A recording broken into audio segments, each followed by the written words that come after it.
సీరియల్లో సినిమాలో నటించాలనుకుంటున్నారా? అయితే వెంటనే మా యాక్టింగ్ స్కూల్లో జాయిన్ అవ్వండి.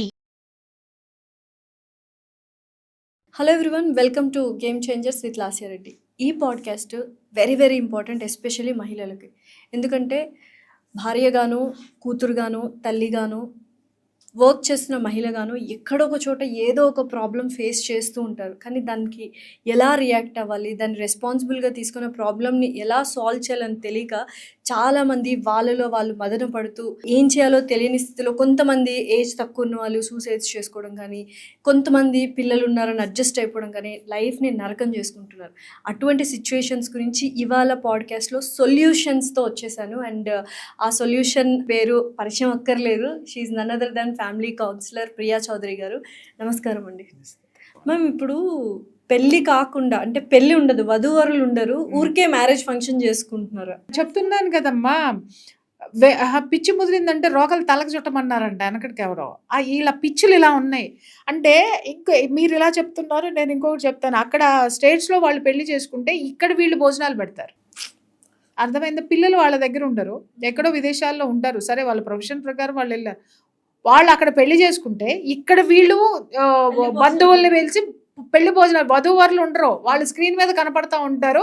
అక్కడ చక్కగా ఇది పెట్టుకొని కెమెరా ముందు నుంచి హాయ్ బాయ్ అని చెప్తా ఉంటే వీళ్ళు కెమెరా ముందుకు వచ్చి హాయ్ బాయ్ అని చెప్పుకుంటూ వాళ్ళు అక్కడ ఉంటారు. అన్నీ ఏంటి అంటే ఆన్లైన్ అనమాట. తిండి ఒక్కటే, అది కూడా ఆన్లైన్ పెట్టేస్తే ఓ పని అయిపోతుంది. అంటే ఎంత దిక్కుమాలిన తతంగాలకి మన వ్యవస్థ తయారు చేసి ఇవాళ ఏమి లేదండి, ఎవరి మధ్య ఏమి లేదండి, ఇదండి అదండి అని మాట్లాడుతూ ఉంటారు. ఎదుటమ్మ ఎవరైనా కోడల గురించి వచ్చి చెడు చెప్తుందంటే ఇంకా 4 ఎక్కువ ఇంట్రెస్టింగ్గా విని మళ్ళీ ఎక్కువ వేసి చెప్తారు. అదే ఆమె కోడలు వచ్చిన రోజున, ఈమె కూతురు ఇంకొక ఇంటికి కోడలుగా వెళ్ళిన రోజున, అమ్మో నా కూతురు ఇన్ని కష్టాలు పడిపోతుందండి అని చెప్తారు. మరి పక్కింటి కోడల గురించి చెప్పినప్పుడు నువ్వెట్లా ఎంటర్టైన్ చేసావు? వాళ్ళ అత్తగారు రంపాను పెడుతుందండి, చుట్టుపక్కల అందరికీ చెప్పేస్తంటండి అని అన్నావు. నీ దగ్గరకు వచ్చిన ఒక అత్తగారు కోడల గురించి చెప్తున్నప్పుడు నువ్వెందుకు ఖండించలేదు? నువ్వెందుకు సరిదిద్దే ప్రయత్నం చేయలేదు? వాళ్ళ మధ్య బాండింగ్ ఎందుకు ఇవ్వలేదు? నువ్వేదైతే విని ఎంకరేజ్ చేసావో అది నీ కూతురు అత్తగారి దాకా పాకిపోయింది. నీ విషయం ఏదైతే ఉందో ఇక్కడ, అది అక్కడ ఫుల్ఫిల్ అవుతుంది.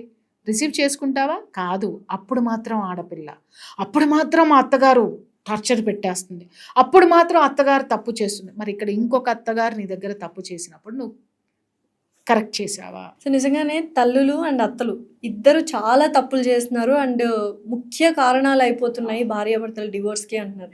అది ఎంతవరకు వాస్తవం? మీ దగ్గర చాలా మందికి వస్తూ ఉండడం కాదు, ఈ విషయాల మీద కొన్ని 100 ఎపిసోడ్సే చేసి ఉంటాను నేను. ఇవాళ నేను ఇప్పుడు చెప్తున్న విషయాలన్నీ కారణం అదేనమ్మా. ఫ్యామిలీ నుంచి వాళ్ళు దూరం అయిపోతున్నారు కాబట్టి వాళ్ళకి ఫ్యామిలీ వాల్యూ తెలియదు కాబట్టి పిల్లలు కూడా అదే విధంగా పెంచుతున్నారు. చివరికి వీళ్ళకు ఒక ఆసరా కావాలి కాబట్టి పిల్లలు వచ్చి మళ్ళీ వీళ్ళ దగ్గరే ఉండాలి. అందుకని డివోర్స్కి ఎంకరేజ్ చేస్తున్నారు. తెలుసా మీకు? నిజంగా 200% కావాలంటే పోయి మీరు ఏ లీగల్ అడ్వకేట్లనైనా అడగండి, ఏం చెప్తారో వాళ్ళు వినండి. ఎందుకు అనంటే వీళ్ళ అత్తామావలతో ఉండరమ్మా, బంధువులతో ఉండరు, సింగిల్ ఫ్యామిలీగా వచ్చేస్తారు. చివరికి ఎంగేజ్లో ఉన్నప్పుడు అన్నీ బాగుంటాయి, ఎవ్వడక్కర్లేదు. ఓల్డ్ ఏజ్ వచ్చేసరికి భయం వేస్తుంది మనకి. రేపు పొద్దున ఏదన్నా పడితే, మంచం మీద పడితే ఎవరు తీసుకెళ్ళాలి మనల్ని? బంధువులు రారు, వదిలొచ్చేసిన అత్తమావలు లేరు, మరుదులు లేరు, ఆడపడుచులు లేరు, అలాగే మరదళ్ళు లేరు, అలాగే బామ్మరుదులు లేరు, ఎవరూ లేరు. అందరినీ వదిలేసుకుని వచ్చి వయసులో ఉన్నప్పుడు మాత్రం రారాజులాగా నాకంటే తోపెవడం లేదని చెప్పి అని మాట్లాడతారు. ఎప్పుడైతే వీళ్ళు వృద్ధాప్యంలోకి వస్తారో అప్పుడు కూతురో కొడుకో అవసరం ఉన్నప్పుడు, ఆ కూతురికి కొడుక్కి ఒక అటాచ్మెంట్ ఉన్నప్పుడు, ఆ అటాచ్మెంట్లో వాళ్ళు ఉన్నప్పుడు ఆ కొడుకుని విడదీసో కూతుర్ని విడదీసి వాళ్ళ కోసం పెట్టుకోవడానికి ఉయ్ అని మాట్లాడతారు. ఈ ఉయ్ అనే పదం ముందుండదు. అందుకని వీళ్ళు చేసే చేష్టలకి సమాజం కూడా ఊస్తుంది వీళ్ళ ముఖం మీద. అది తెలుసుకోవాల్సినటువంటి అవసరం ప్రతి పేరెంట్స్కి ఉంది. అమ్మాయి పేరెంట్స్ అయినా అబ్బాయిల పేరెంట్స్ అయినా మీరేం చేస్తున్నారు అనేటటువంటి. ఇవాళ భారతదేశం అనేటటువంటి ఒక అస్తిత్వం కుటుంబ వ్యవస్థ అమ్మ. ఇవాళ ఎప్పుడైనా సరే గుర్తుపెట్టుకోండి, కుటుంబం బాగుంటే సమాజం బాగుంటుంది, సమాజం బాగుంటే దేశం బాగుంటుంది. ఈరోజు దేశంలో ఇన్ని అస్థిరతలు ఎందుకు వస్తున్నాయి? ఎవరు ఎందుకు పట్టించుకోవట్లేదు? ముఖ్యమంత్రి పేరే వాళ్ళు ఎవడే గుర్తుండలేదు అంటే ఎవరు తీసుకొచ్చిన కర్మ? వీళ్ళే, మీ రాజకీయ నాయకులే. అంటే ఒక వసుదైక కుటుంబం మనది, భారతదేశం మొత్తం కూడా. అంటే భారతదేశం మొత్తం ఒకటే కుటుంబం. ఎన్ని జాతులు ఉన్నా, విభిన్న జాతులు, విభిన్న మతాలు, విభిన్న కులాలు ఎన్ని ఉన్నా కూడా ఒకటే కుటుంబము అనేటటువంటి ఒక నినాదంతో ఏర్పడినటువంటి సామ్రాజ్యం మనది. ఆ సామ్రాజ్యాన్ని వాళ్ళ కోకటి వేళ్లతోటి కుటుంబాలను కూల్చేసినటువంటి వ్యక్తులది ఈరోజు. ఎప్పుడైనా సరే వీళ్ళు ఏం చేస్తారంటే, వీళ్ళు తన దాకా వస్తే కానీ తెలియదు అన్నట్టుగా, వీళ్ళు ఒంటరి అయిపోయిన రోజున వీళ్ళకి మనుషులు కావాల్సిన రోజున సమాజం గుర్తొస్తుంది, బంధాలు గుర్తొస్తాయి, బంధుత్వాలు గుర్తొస్తాయి. అప్పుడు నీతులు చెప్తారనమాట వీళ్ళు జనాలకి. అర్థమైందా? అదే వీళ్ళు యవ్వనంలో ఉన్నప్పుడు, వీళ్ళు యంగ్స్టర్స్గా ఉన్నప్పుడు వీళ్ళకి ఎవరు అక్కర్లా. మొగుడు పెళ్ళామే కావాలి, పెళ్ళానికి మొగుడే కావాలి, మొగుడు సంపాదన పెళ్ళానికి మాత్రమే సొంతం, పెళ్ళాం సంపాదన మొగుడికి మాత్రమే సొంతం. వీళ్ళిద్దరూ కలిసి ఎవరికి సొంతం? ఏకాంతానికి సొంతం. చివరికి అది మిగులుతుందన్న భయంతో వృద్ధాప్యం వచ్చేసరికి హాస్పిటల్లో జాయిన్ చేయవాలో, ఏ అర్ధరాత్రి హార్ట్ అటాక్లు వస్తాయో, అర్ధరాత్రి మోసుకుపోయే వాళ్ళు కావాలి, మంచార పడితే చూసేవాళ్ళు కావాలి. కాబట్టి ఇప్పుడు ఒక్కొక్కళ్ళనే కంటున్నారు, అది కొడుకో కూతురో. ఓకే, లేదా ఇద్దరిని కంటారు. ఆ ఇద్దరిలో ఎవరైతే బలహీనులు ఉంటారో, వీళ్ళ మాటలు ఎవరైతే వింటారో, వాళ్ళ కాపురాన్ని చెడగొట్టేది, వాళ్ళని తీసుకొని వచ్చి వీళ్ళతో కూర్చోబెట్టేది. వాళ్ళకి మళ్ళీ పెళ్ళిళ్ళు ఉండవు, మళ్ళీ పెటాకులు ఉండవు, మళ్ళీ ఏముండవు. వాళ్ళు అలాగే ఉండాలి, సంపాదించాలి, వీళ్ళకి పెట్టాలి.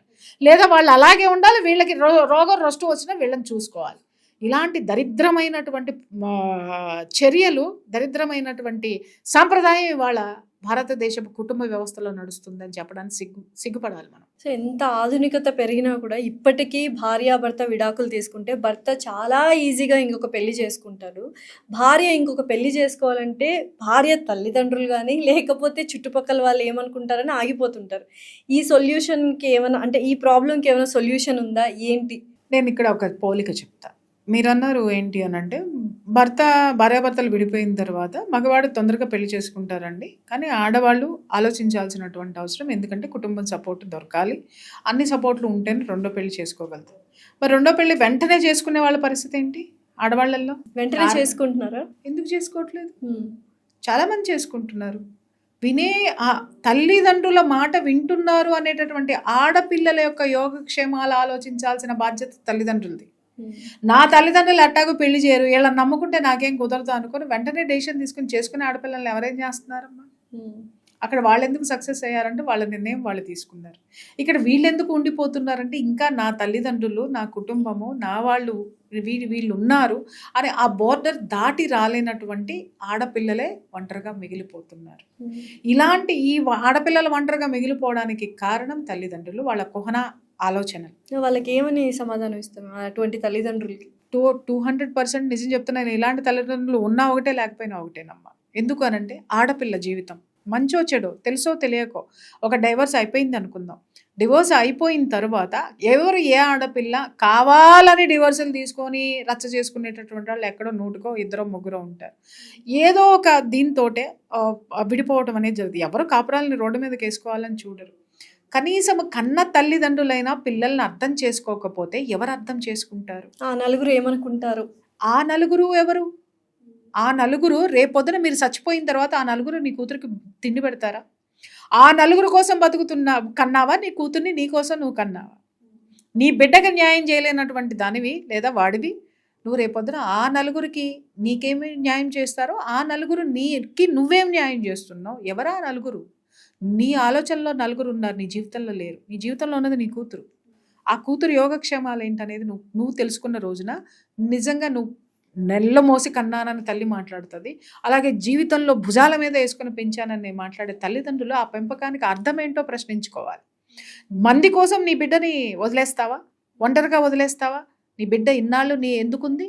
ఏ పెళ్ళిళ్ళు చేసుకోకుండా నీ బిడ్డ ఎందుకుంది అంటే మీ మీద గౌరవంతో, మీ మాట తీసివేయలేక, మీరు ఎప్పటికైనా మీరు అనేటటువంటి వాళ్ళ యాక్సెప్టెన్స్ కోసం తను చూస్తుంది అనేటటువంటి భావాన్ని కూడా అర్థం చేసుకోలేనటువంటి తల్లిదండ్రుల్ని ఇంకా పట్టుకుని ఏలాడడం అనేది మూర్ఖత్వం. Thank you ma'am, thank you for your wonderful and amazing message.